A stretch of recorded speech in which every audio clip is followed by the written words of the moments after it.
Hello everyone, welcome back to RATS. We are back here for another Technical Sessions webinar, and this time we are talking about power turbines. Before we get started into that, I just want to mention a few things. That we do have a new website, brand new website. Go check it out. A new mailing list as well, so that's important because we weren't able to maintain the same emails. There was a lot of old inactive emails, and so we couldn't be imported. We had to start over. So over 100 of you have already resubscribed. So spread the word. We'll get you guys back on the mailing list so you can stay abreast of new events and other news. Some other things I wanted to mention too is that Ralph, actually, this is our last Technical Sessions webinar with Ralph. He's going to be, doing other things and full-time grandparenting. Jared Janota is going to be my co-host, and so going forward for starting in May. So I did put up something on LinkedIn just to recognize Ralph and all his years he spent with RATS back to New Asian Village, and so he's been very instrumental as our technical director. And setting up the MRO, the technical conference, being instrumental in that, providing his mentorship, and also for obviously running these webinars. So thank you very much for all the many years. It's been great. Yeah, RATS is definitely very appreciative. So that's. I mean, I don't know what are your plans for retirement from Enbridge then? Are you still going to be working for a little bit? Well, technically, I've actually retired in 2014, and I've been on contractor consulting since then. So, but things are winding down.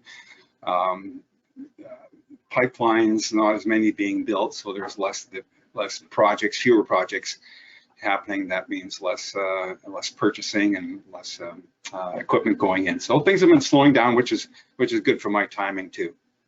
Yeah, very good timing. So that was 30 years with Enbridge, and then plus 7 after that as well. Yeah, it's a long run. So fantastic. Now I'll be able to listen to these, webinars. Yeah, excellent. So, anyways, thank you. I'm going to hand it over to you, Ralph, and you can introduce our speaker for this month. Yeah, thank you very much, Andrew. So, the usual news. Thank you everyone for joining, and we continue to present these webinars of interest to people in the rotating equipment world. This is now our 12th, so we've been at this for a year now, and we'll continue to offer monthly webinars. Next month, May 20th, will be a very interesting webinar on variable frequency drives, VFDs, or as my co-partner in a project calls them adjustable speed drives, and doesn't like the term variable speed drives. So it'll be about the fundamentals and specifying and selecting and applications for variable frequency drives. So just the logistics of this webinar, as always, your microphones will be muted, but there is on the control panel a place where you can submit questions during the presentation on anything you might have for our speaker. And we will have a time for Q&A at the end, and we'll be looking at your questions and bringing those up at that time. The presentation is recorded, and it is available for viewing later on our website. So you can take a look at it and pass it on to others that you think may be particularly interested in it. There will be some additional handouts in those in that recording. So what else I wanted to say here? I think that takes care of the some of the logistics. So to introduce our speaker today on power turbines, or turbines as they say down south, Sidney Gross. He's the Director of Turbine Solutions. He has 20 years of rotating equipment engineering experience. He's specializing in power turbine engineering, and he works for RMS, and it enables his experience enables them to offer superior solutions tailored to your specific machine. He worked previously at ConMech and graduated from Rutgers University with a Bachelor of Science degree in Mechanical Engineering. So at this point, I'd like to hand it over to Sydney. Okay, thank you very much. I want to thank everybody for attending, but I especially want to thank Andrew, Ralph, and Jared for hosting us. Let's see, you should be looking at my screen right now. Yep, that's perfect. So, and, okay, great. And just a minor correction, that would be 30 years of experience. I started in 1989 at ConMech, and even though it seems like less than 20 years, but we're an aftermarket company, RMS. So as you can well imagine, we get involved in machinery that has been on the market for some time, or maybe is just on the market too. But in the case of today's discussion, we're going to be talking about some older technology equipment, namely the power turbines, or as they say up north, turbines. So moving along to our first slide, if I can. Well, let's run that first poll. I want to see, we're talking about years of experience. Let's see how many years the audience has with experience on power turbines. So as you can see here, we've got none. If you don't have any background whatsoever and you're just here to learn, 0 to 5, 6 to 10, 11 plus. I'm guessing there's going to be quite a few people in the 11 plus. That's just my guess, but right now it's an even match.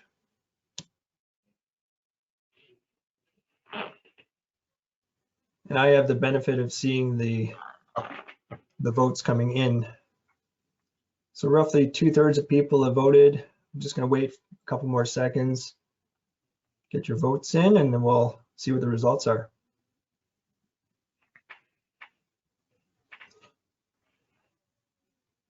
Okay, I think we're going to stop that right there now, and we'll see what it comes up as. Oh, sorry, I pressed the wrong button. Close.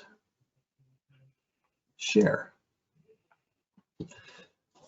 20% have no experience, 0 to 5 years, 30%, and 6 to 10 years, 30%. And 20% of you have 11 plus years working with power turbines. So thank you. We'll continue on in the presentation. There's 3 more polls that we're going to do later on. Okay, thank you. All right, so some of you guys have a fair amount of experience, which is good, and hopefully you'll have some good, well thought of questions and comments. We're looking at when we talk about power turbines, we talk about generally 2 types of classes of machinery. There's aero-derivative gas turbines. You're probably more familiar with the term gas turbine as opposed to power turbine. But we'll break it down here. When we talk about the aero-derivative class, we're talking about a group of machines that essentially took a flight engine and adapted it to ground use. And now instead of a jet engine, we call it a gas generator. So these are pieces of equipment that have had long proven experience. You see that in my red box here. And that is, I believe that's a GE LM, I think that's an LM 2500 if I'm not mistaken. And an Ingersoll Rand power turbine coupled up to it. Well, I say coupled, it's connected. These are 2-shaft machines. So the gas generator has its own shaft and the power turbine has a separate shaft. Essentially what we're doing is instead of taking the thrust from the gas generator or the jet engine to obviously produce thrust and propel an aircraft, we're taking the pressure and temperature of that gas stream and the velocity, and we're further expanding it in our power turbine to create power. Typical manufacturers of the gas generators are GE, Rolls-Royce, Pratt and Whitney, and you can see on the slide some of their frames of gas generators. The LM 1500, 1600, 2500, Rolls-Royce, RB211, and Avons. Pratt and Whitney has their GGs, Avons, Spays, Allisons. Avon is our Rolls, as well as Spey and Allison. Power turbine manufacturers in this class are Cooper. They have their RT line. Ingersoll Rand, their GT and JP. GT is gas turbine, JP is jet power. And Dresser Clark, DJ, which is Dresser jet. And Dresser Rand has their DR line of power turbines, as well as a newer Vectra. Pratt and Whitney has their FT lines. And Worthington has an ER line. So that's the aero-derivative gas turbines. And there's also industrial machines. And these are machines that are made, the entire gas generator and the power turbine are all manufactured for that purpose. So we're not repurposing a jet engine. The gas generator here is manufactured specifically for the purpose of creating power. And typical Westinghouse W frame machines and GE frame machines, as well as the Solar line, would fall into this class of industrial gas turbines. You have essentially the same components. We have a compressor section, a combustor, a hot section, and then we go to our power turbine, which is an integral part of that assembly. Okay, let's just run the next poll. We wanted to find out what OEMs everybody is most familiar with or most experienced with. So we didn't mention, we didn't list Cooper. We didn't mention like Worthington. We missed in here, but in any case, I guess that would be the other. Yeah, Cooper. I thought I had that. Cooper Rolls. Cooper Rolls would be one of them as well. Yes. Yeah. I mean, myself. I think I was with Dresser Rand for 7 years, so I'd seen a lot of the Vectra and the DJs as well in the shop. Okay.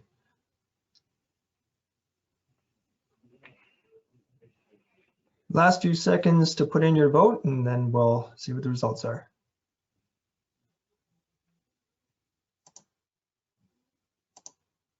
Okay, so overwhelming majority, 76%, are saying GE Heritage. Next be 14% Westinghouse, 19% Solar, and 43% IR or DR Heritage, and then 14% other. So thank you. I will let you carry on. Okay, thank you. This slide that I have up right now is one of the common applications of an aero-derivative, and you can see it's a pipeline application. The slide on the left is the compressor itself, which has the bundle removed from it with a special lifting tool, which would be on the opposite end of the picture on the right. The picture on the right, we can see the entire assembly. We can see the jet, which is to the right, and we can see the power turbine. That's the inlet annulus or diffuser, which is the cone shape leading into the exhaust casing assembly. The rest of the machine is housed within there. In this case, the exhaust duct is tilted at an angle because the exhaust in this application is going out the side of the building. One of the other common applications for this type of technology is power generation, and there are all different frame sizes of equipment So some of this power generation capability is portable and may be on a trailer that can be moved to just about any location, and a lot of it is built in. So we see a lot of that with the GE frame machines. This is a cutaway here, or a cross section of a Cooper RT48, just to demonstrate the basic function of how the power turbine operates. We can see on the left that we have flow coming in from the gas generator, which goes into the inlet annulus and passes through. In this case, this is a two-stage machine. Most of the power turbines are single stage or two stage, and that's because of the pressure ratio that these machines operate under. They're not a very high pressure ratio machine. So the gas travels through our first set of stationary blades, our first row of rotor blades, our second stator, and then through the second rotor blades. And then, if you can see my cursor, through the exhaust diffuser and into the exhaust collection, the exhaust casing, and out through the exhaust stack in the back. These, I mentioned earlier, these are reaction design machines, which means that roughly half of the expansion occurs across the rotating blades, as opposed to an impulse style machine where you have almost all of the pressure drop occurs across the stationary blading. So in that case, we have sealing as a critical aspect across the rotating section, so that we don't get a lot of leakage and lost energy and efficiency. Again, one or two stages, and often an overhung design. Here we can see our bearing case is mounted on a pedestal, which typically houses a gearbox for oil pump drive, and that is cantilevered into the casing assembly, and it's tied to the stator case through the support structure, and this is done to maintain the alignment of the rotor to the stationary components. The power turbine is designed for 100,000 hours in general. The machines operate at higher temperature, certainly not higher than the gas generator, but the gas generator is of a different design. It's cooled, whereas for the most part, we don't have cooled airfoils on our power turbine. So the components themselves may operate at higher temperatures for longer periods of time. Our flow path components are usually a nickel-based super alloy, the stator vanes, the blades, as well as discs and tie bolts. Sometimes casings are going to be manufactured from the same alloys. And then when we get to the less critical components, we're looking at stainless steel for casings and shrouds and the like. The photograph that you see immediately to the right are some tie bolts that are used to hold the disc onto the shaft in a multi-tie bolt design, with the self-locking silver-plated nuts there next to them. There's a exhaust diffuser just below that, and then over to the right we see one of the discs that has recently been manufactured and the forging from which it was manufactured. Below that is an exhaust casing, which is made of a stainless, but it's also clad and insulated. I show the photos, succession of photos at the bottom to represent the investment casting process for manufacturing the higher, the super alloys for both the rotor blades and the stators. In the first photo on the left, we see the wax mold that is used to create the wax part. You can see one of the rotor blades is inside of the wax mold right now, and from that a wax is made and it's put on a tree, which is the center photograph, and those are stators that you see on the tree. So they're mounted on the tree, and that tree is dipped in a slurry, a ceramic slurry that a mold is made from, and then once that is cured, the alloy is poured into there, and the ceramic is broken away, and you get a final part like you see on the right photograph. I say final casting, not final machined. So some of the life-limiting phenomena for power turbines are creep, thermal fatigue, aging, and corrosion. So we've listed here those modes, their causes, and what types of failure that we see from those modes. For creep, we're looking at an exposure to high stresses and temperatures over a period of time. And what we're looking for in detecting that is deformation, and of course a failure is going to be a rupture. Thermal fatigue is going to be cycles, and usually start to stop heating cycles. So these are high stresses imposed by the start and stop thermal cycling, and that's manifested as cracking in the parts, usually in transition areas, high stress and transition areas where we see a lot of thermal stress. Material aging is perhaps a phenomenon that is not maybe doesn't get as much recognition, but that's exposure to over a long period of time to elevated temperatures. And what happens is we see a degradation in the metallurgical structure, usually along the grain boundaries, which compromises the properties of the material. So we have a loss of strength and ductility and toughness. Corrosion is going to be highly dependent on the atmosphere that the turbine operates in.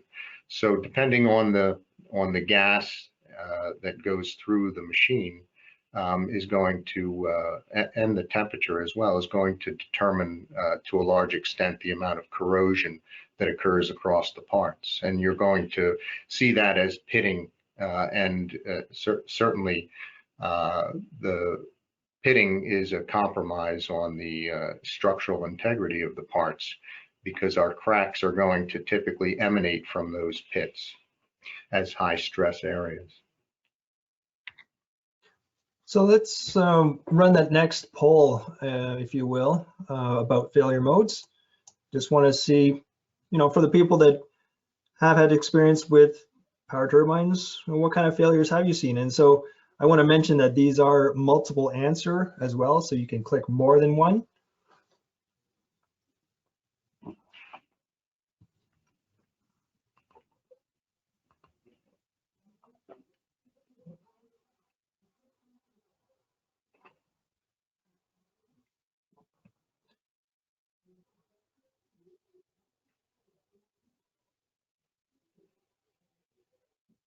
So like, I guess you said, Sydney, with some of the cracking, in the high stress areas, I guess that would be like in the roots of the blading, I guess, right?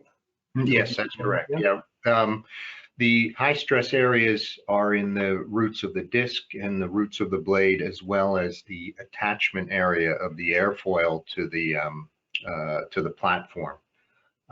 Those are the highest stress areas in the blade. And when we are designing these components or re-rating them or whatever it is we're we're doing. We're examining the stresses. If we're creating Goodman diagrams, we're looking at the stresses in those critical areas as the limiting areas of the parts. Okay. So, okay, I guess 44%, again, because they don't add up to 100% because you can click more than one. So the most would be corrosion issues people have seen, and then aging and thermal issues would be the next at 44% of people, and creep and other. So there you go. Okay, so yeah, that's good. We do see a lot of corrosion on the airfoils and the discs, especially in the root areas as well, which is certain, as we just mentioned, a high stress area. Now, is that just because of some of the gases, I guess, that are Yes. going through their sulfur Yes. and whatnot? Yeah, it's largely dependent on the gas makeup, the purity, the condition of the gas that is going through the machine. Okay. Okay, so typical overhaul and replacement. These machines, as I said before, the components are designed for 100,000 hour life. That's roughly 11 years if you were running continuously. And at that point, you would do an overhaul on the machine, the rotor, and if you were going strictly by that 100-hour life limit, you would be replacing blades, discs, stators, those hot, higher stressed components. But as I mentioned, that 100,000 hour life is based on the worst case operating conditions. So when this machine was designed, it was designed for some specific worst case conditions. But varies, the conditions vary from site to site, and so in many cases you can see an extension of your life based on how the machine was operated. But that requires a remaining life analysis to determine that, and that's a combination of metallurgical, NDT, and structural analyses. But the things that you can do to extend the life, of course, aside from doing your remnant life analysis, is to rejuvenate parts as well as repair parts. So there are options to just retiring parts out of hand, depending again on how the machine was operated. What we're looking at here are typical inspections that occurred during the overhaul process. On the rotor assembly, we disassemble it, and a DCI, disassemble, clean, inspect. We remove the disc from the shaft, remove the blades, clean the blades. They may be coated, so if there is a coating present on the blades, they would have to be stripped in order to do the NDT and visual inspection. And so NDT, non-destructive testing. You're looking for shroud gaps as well, checking shroud gaps on shrouded stages, and checking the actual movement of the blade in the disc root, which is defined as tip wobble, and that gives us an indication of possible oversized condition on one of the parts or one of the roots or undersides, and that would affect the loading on the root itself and the stress distribution. But it would also be an indication of distortion of the disc as well. We do visual run out indication and dimensional on the rotor. Again, disassemble, clean, inspect, NDT all the components, and typically replace what we consider to be consumables like lock wire, locking nuts, rivets that hold the blades in place. So things of that sort. Typically, lock nuts we don't reuse, because once you've compromised the locking feature, you have a reduction in that what we call the locking or the breakaway torque of that lock nut. So generally speaking, there's a criteria for what that torque is on a lock nut. When Sid, we Sid, we're half hour here after the start. Okay, thank you. Looking at rotor blade repairs, minor damage, foreign object damage, things like that are usually blended out depending on the location and the severity. If they were coated, we would recoat those blades. There's also weld repair that can be done on blade tips. Usually we see that in the shroud areas where we have sealing surfaces, and also in the areas where the shrouds butt together. And then rejuvenation of the parts can also be accomplished, and that kind of ties in with the remaining life analysis, but also with weld repair. And you can put the blades through a hipping process or hot isostatic pressurizing process to restore the original properties. Discs, we're going to true up critical faces, and when we say critical faces, we typically mean the face that mounts to the shaft, so that we have a good run out condition at the rim of the disc, and don't introduce a moment or a couple in the unbalance significantly. And discs that are coated would get recoated again, of course.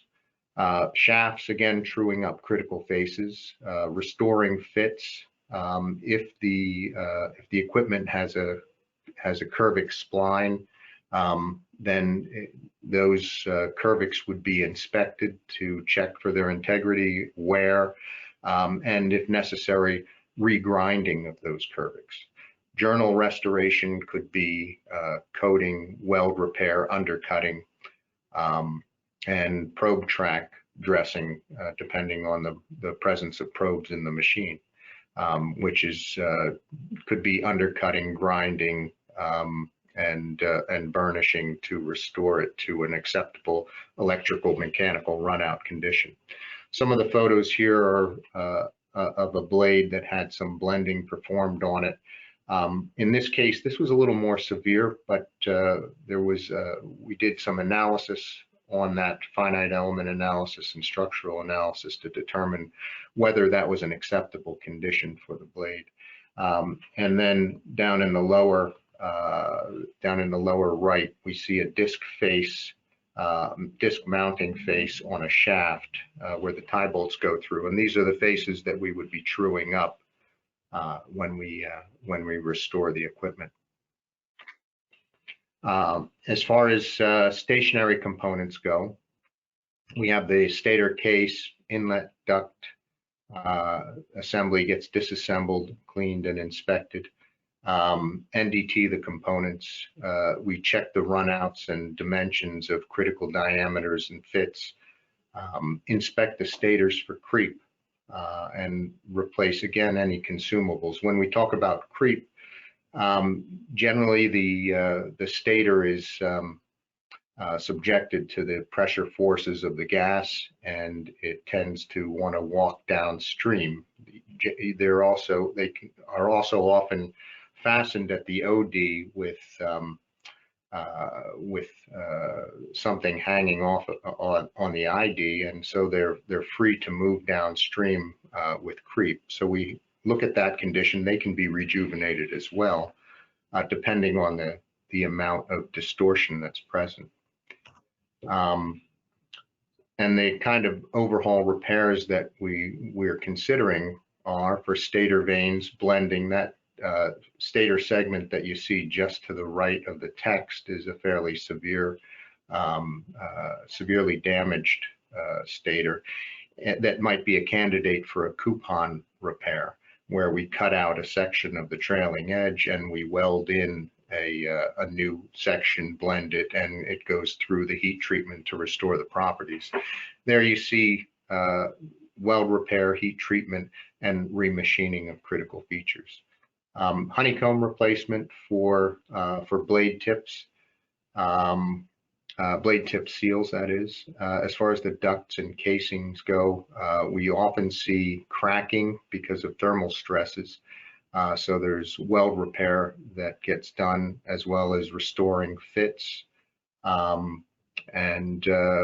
you see in the bottom center is the cooling tubes in the nose cone. I think that's from an RT, I don't remember now. Those are the cooling tubes, and oftentimes we see cracking around those cooling tubes where they're fastened, they're welded to the gas, the cooling path. So we see a lot of cracking around there that has to be repaired during overhauls.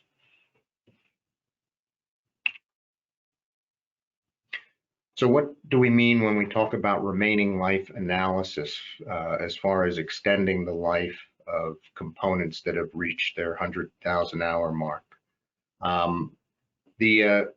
A lot of the disassemble, clean, inspect we would do during a typical overhaul. So we just spoke about that, as well as PMI. I'm sorry we didn't spell that out. That's positive material identification. The other thing we would do is inspect the geometry, because we're going to be creating models of the high stress areas or the high stress components for structural analysis. So during this assessment, we would do a metallurgical analysis. We would look at deposits. The reason why we do this is because we want to understand what is acting on the components from a corrosion standpoint. We would do a macro and a microscopic evaluation, as well as pitting evaluation, determining depths of pits, because in high stress areas, of course, fairly small pits can result in very high stresses, and that is certainly going to be a life-limiting aspect. We also look at the grain structure through a scanning electron microscope, and you can see a photograph of that off to the right of a polished specimen. I think that was from a blade, as well as hardness testing, a survey of the hardness in the higher temperature areas as well as in the lower temperature areas. We compare that to the original material properties as defined in the standards, and make an assessment of how the material has been affected by heat, by age, and stress. And we do a structural analysis then. We model the flow path and the cooling path so that we can understand how the machine, the temperatures throughout the machine are, both from the flow and the cooling. We'll do a finite element analysis for thermal and structural evaluation. And then we'll do a fatigue life analysis. And if we're beyond the fatigue life of the part, we may elect to do a fracture mechanics analysis. And what we mean by that is, if you've reached the end of your fatigue life, and usually we're talking about low cycle fatigue for a component, there's depending on how the part is stressed and the cycles that it goes through, once a crack has started, it needs to propagate to a certain extent before the part fails. When we do a fracture mechanics analysis, what we do is we look at the minimum detectable flaw size, and we evaluate how many cycles are left, assuming that there is a defect in the part that is at that minimum detectable size. And we look at how many cycles are left before it fails. And depending on what that number is, you may be able to operate for a period of time, shut down, and then do another NDT to look for flaws again, and then possibly run again for that same period of time to extend life. So that's one of the options when you've reached the essentially the end of your fatigue life, according to the analysis. Along with overhauls, we've seen some chronic problems where areas, and these are typically original design issues. This is an example of a high stress flange that was chronically cracking and had to be repaired at every turnaround. In this case, we did a finite element analysis and looked at the high stress areas, and were able to accomplish a redesign on that joint. So what you're seeing is the FEA analysis off to the right, a redesign, the rework drawing down in the lower right, and the part with the flange removed and replaced with the new design. And this is on an inlet annulus. And we get into even some kind of mundane issues with some components. Here we have an example of a dresser jet DJ 125 powered by an LM 1500. And in this case, in order to remove the rotor from the machine, from the power turbine, you have to remove the disc from the shaft and lift that out, because the disc and rotor assembly didn't clear the pedestal for the gas generator. So the obvious solution here was to redesign the pedestal so the pedestal for the gas generator was removable. And so there are a lot of relatively minor changes that can be made to make working on this equipment a lot easier.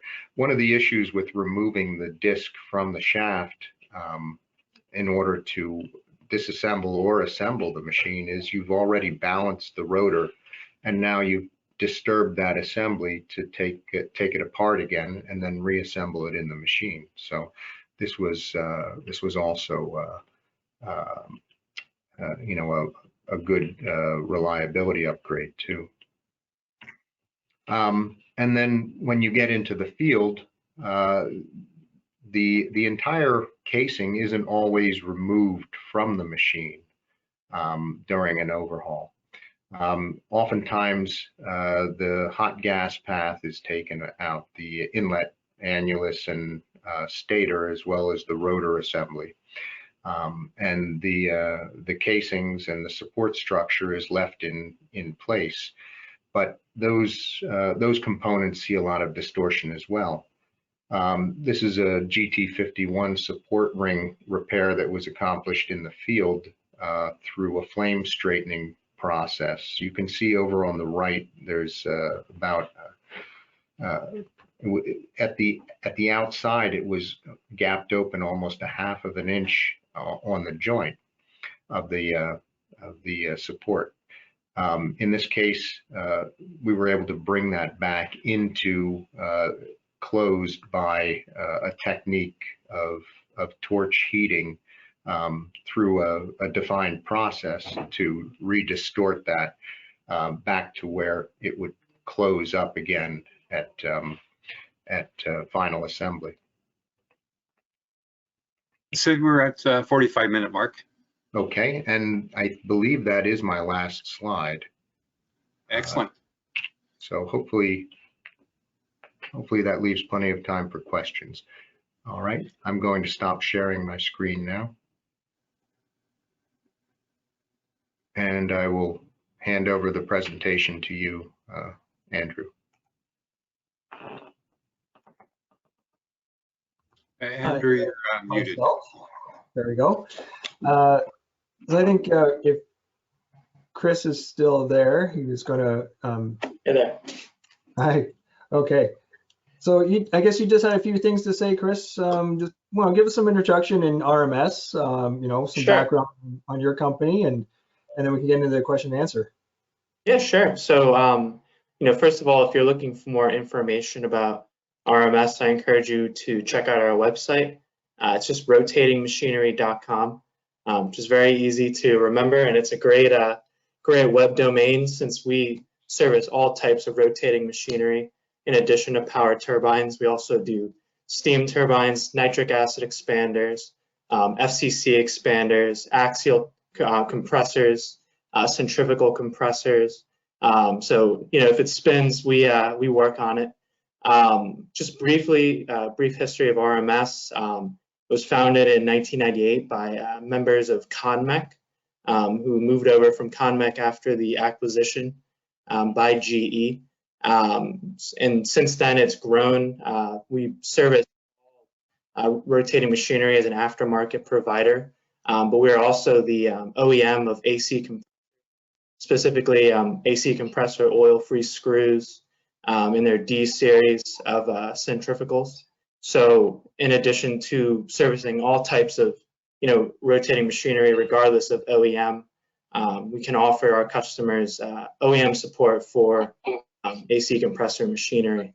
So if you have any questions or would like to know any more information, I would certainly direct you to our website, or you can reach out to us via email, and we'd be happy to provide information or similar trainings about any of our product lines to your organization. We're always happy to share our expertise in technical sessions like this. So thank you for your time, and thank you for joining today. Great job, Sid. Thank you. Thank you all for having us too. Thank you, Chris. So Jared, let's see, there's a couple questions that have popped up. Did you want to address those for us?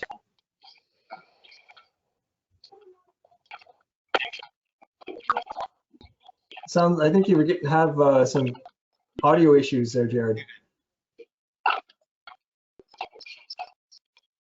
Yeah, it's yeah, well, that's everyone as we kind of run through these. Is still acting up? Yeah, it kind of cut in and out there. So I guess it might be acting up then. Okay, sorry, Jared. I guess we're just going to. Okay, well, I'll try the first. Yeah, go ahead, Ralph. Go ahead, Ralph. Yeah. You got it? We have a question from Action Hasanov. He's asking why power turbine lifetime for mechanical drives and power generation application are different. Usually my experience from the Cooper power turbine, mechanical drives run longer despite running at higher duty.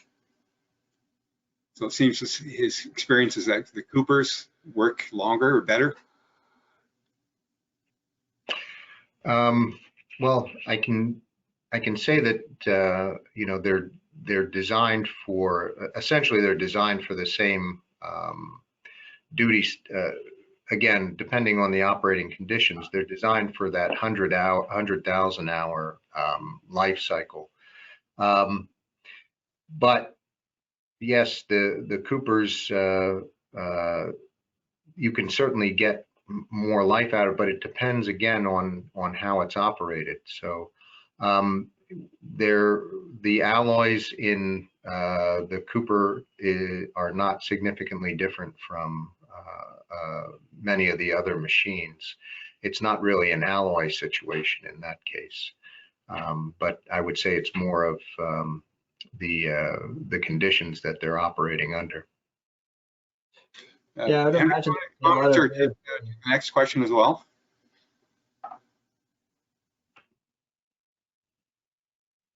Sorry, Ralph? And next one. Oh, okay. So let's just see what the next one is. Sorry, I wasn't ready for this. So yeah, we're talking about moving to hydrogen fuel. So we're talking about, are there any modifications that would be required to adapt to hydrogen fuel? And that's a good question. You do need to look at the corrosion aspects of the hydrogen fuel on the alloys in the machine, and see how that's going to impact your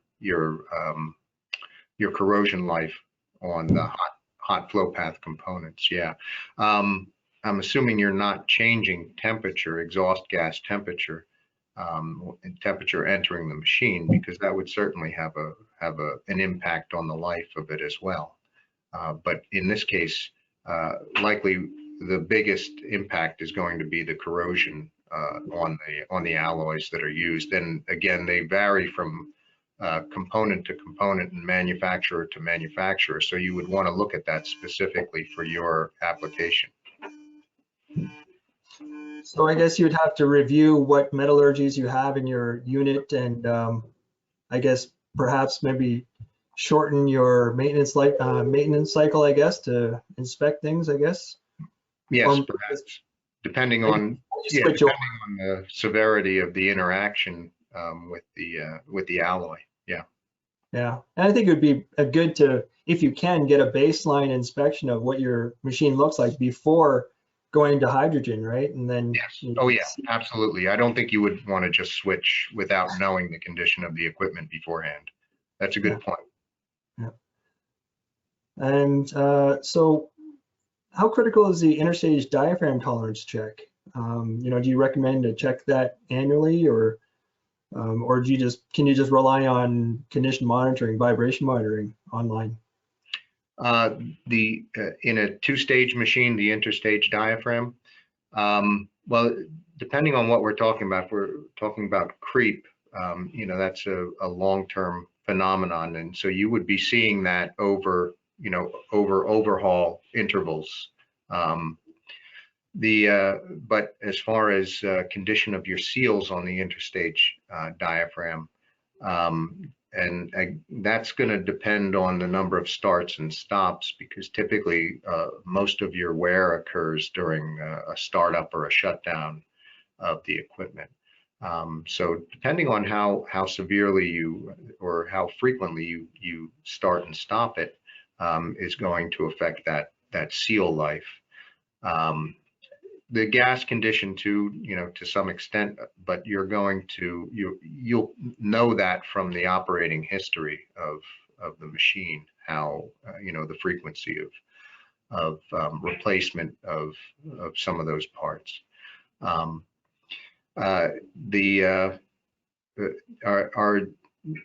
not sure if you're referring specifically to the seal clearance to the rotor and how tolerant that is for inspections or not, but generally we're looking at honeycomb seals, and they're fairly rub tolerant, which is why they're used in the application. They can withstand a rub. They don't impart a lot of heat to the rotating component. They disperse the heat rather easily. So they're fairly forgiving, but after a few rubs, of course, you may overheat that honeycomb, and it might start to come their high temperature braze to the holders. So you might start to lose that adhesion, and they might start to come loose. But yeah, that'll be an operating, something you're going to monitor throughout the history of the machine too. Excellent, thank you. Well, I guess given the fact that these things are in operation for quite a few years, decades and whatnot, I mean, you'll have manufacturers that'll orphan equipment or whatnot, and of course that's a great benefit of RMS being able to handle stuff the OEM doesn't anymore. But do you know anything, can you comment on interchangeability? I mean, if you were to replace an old one, the interconnection with the existing gas turbine, I mean, do you need an adapter, or will the new manufacturer of power turbines, design the interface to connect up to those? Yeah, you would have to specifically design it to connect with the gas generator, assuming you're using the same gas generator in that application. because they're all, you know, specifically designed. Now, if you're going to the same gas generator, then you're looking at possibly your foundation base plate modifications in order to put that machine in the same place, because they're not going to mate up. They're not going to the footprint is not going to be the same. So in that case, that'll probably be the more expensive side of putting a different piece of equipment into that application, is all of the civil work involved. Okay, thank you. So what do you think the future is of power turbines? I mean, they're going to be around for more decades to come? Well, certainly we're going to see, you know, the Solzars and the GE frame units. I think, you know, to a large extent, most of the equipment that we're looking at here in this presentation is being phased out. So we see a lot. One of the reasons why we present this type of slideshow is because a lot of operators are looking to just extend the life a little bit to get to the replacement option, right? Maybe 2 years down the road is when the package is going to be ready to install. So they've already reached their life limit, and they need to know how much longer can we really, you know, get this thing safely, you know, over the finish line. So that's a lot of what we see is equipment which is about to be retired, but they just need it to last a little bit longer. But yeah, sure, there are still applications for power turbines. Mostly you're looking at industrial machine applications, though. A lot of portable power as well. So. Okay. But of course, you know, as long as we're compressing natural gas, I guess you'll always need them. And yeah.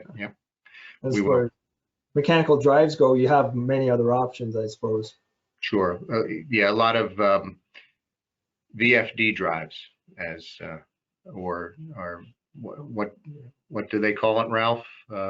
Adjustable speed drives. Adjustable speed drives. A lot of VFD drives on pipeline applications. Mm-hmm. But at the same time, you have the fuel there, so it's an economical solution. Replacing it with a VFD is going to be an large initial outlay, for sure, of capital. So we'll see them continue on yet for a while, but my feeling is, you know, they're going to be phased out over time. Thank you. I don't know if you got any more questions, Ralph. I had a couple come in here in the chat. One is, how long does the torching repair process take in its entirety? That flame straightening that we were talking about, I'm assuming. Well, in its entirety, it might be a couple of days. What you do is, you know, this is assuming your equipment is all apart at this point, and you've assessed the condition of the joint and decided that you can't live with it. And so what you do is you map out the locations that you're going to heat, usually, you know, with a stick that they use for, you know, the welding chalk stick, whatever that thing is called, soapstone. So you'll mark out the heating, and there's a pattern to the heating, not just location and shape of the heating that's done. There's you know, some control, if you want to call it control, of the torches that's done. So you'll start in a location and you'll move from one location to the other. And this is, you know, a process of heating and cooling that's going to take, you know, a few hours to accomplish. So I would say allow yourself probably a couple of days to get it done. Yeah, thank you. Mm-hmm. Makes sense. Okay, well, we've reached the top of the hour here, so we will say goodbye and thank you very much, Sydney. That was awesome. I appreciate you hosting us. It was great. And thank you, Chris, as well. Thank you. And one more time, thank you, Ralph, for everything over the years. Definitely keep in touch, and yeah, we'll see you around. Hopefully in person, at Polo's. Yeah, that'd be good. Okay, thanks everybody, and Thanks, make sure you everyone. guys subscribe to the mailing list. Don't take for granted that you're going to keep getting your newsletters, because it's a completely new mailing list. So check out our new website and join our mailing list. Thank you. All right. Bye. Cheers. Bye-bye. Bye, everybody. How do I get in there?